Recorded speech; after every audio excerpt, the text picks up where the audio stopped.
Les syndicalistes ne sont pas des voyous, bien qu'on essaie de faire passer aujourd'hui cette position-là, et notamment quand on parle de la CGT, aujourd'hui la CGT est considérée comme des voyous. Contre ça, il faut que l'opinion publique, le mouvement syndical, notamment CGTiste, disent qu'aujourd'hui, en effet, il faut revendiquer notre position et dire que c'est pas parce que tu revendiques, c'est pas parce que la population, les citoyens, qu'ils soient CGT ou pas, ont des revendications, ont des besoins, qu'aujourd'hui, il faut les considérer comme des voyous. Ce qui est stigmatisant aujourd'hui, de la part, notamment du gouvernement. J'ai plein de choses dans la tête, parce que je viens d'une région qui croit que la production d'armes est le nouvel Eldorado, l'Aquitaine. Et donc, comme je viens de Pau, et que voilà, la santé des salariés de l'armement m'intéresse, je suis porteuse de revendications très précises et je profite de mon implication dans les mouvements CGT pour la diffuser auprès des salariés. Parce que l'emploi ne doit pas correspondre à la perte de santé des travailleurs. Mes fins de mois ne sont pas terribles.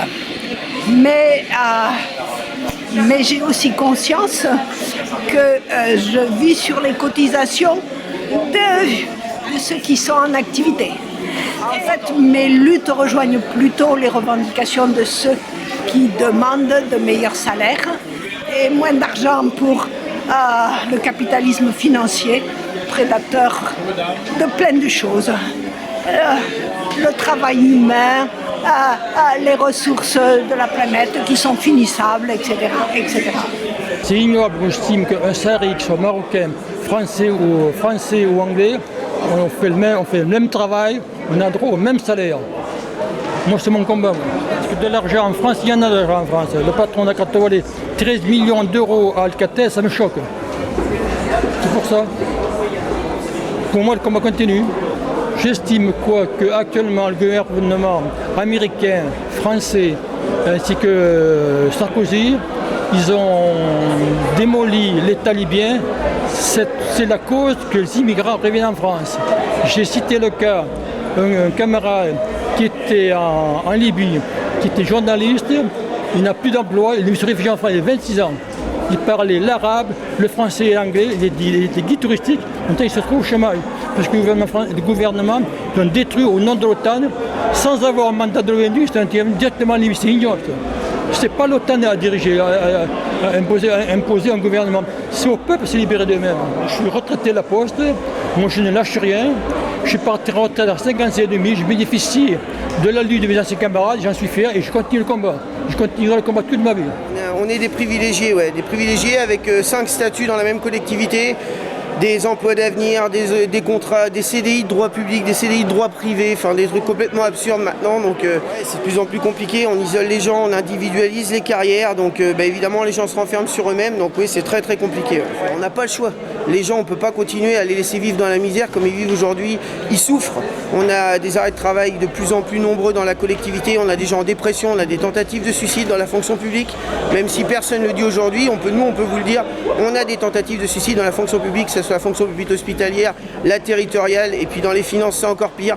Fonction publique d'État c'est une catastrophe, donc oui, les privilégiés ils prennent aussi comme dans le privé maintenant. Le gouvernement il a menti à tous les Français.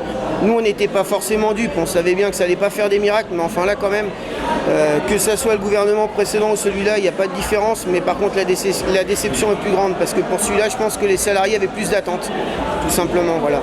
Dans la fonction publique territoriale, mon employeur est un maire et en plus il est député, donc parler de politique ça va de soi, puisque de toute façon c'est des décisions politiques qui entraînent notre déroulement de carrière derrière, donc forcément, non ça me gêne pas de parler politique, et on va être obligé d'y aller de toute façon. Moi depuis le début de l'année, j'ai une douzaine d'adhésions à mon actif, avec la méthode toute simple. On écoute, on fédère, et après on se tient aux propositions qu'ont fait les collègues et qu'on a dit qu'on allait porter.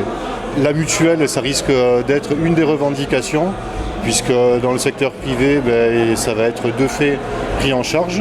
On a une participation à la mutuelle qui est dérisoire et qui est très très vite plafonnée, donc qui n'est vraiment pas un accès facile aux soins. Donc le fil rouge, ça risque d'être ça pour la rentrée. La mutuelle, bien sûr l'augmentation du point d'indice et le dégel, mais ça on rêve pas trop.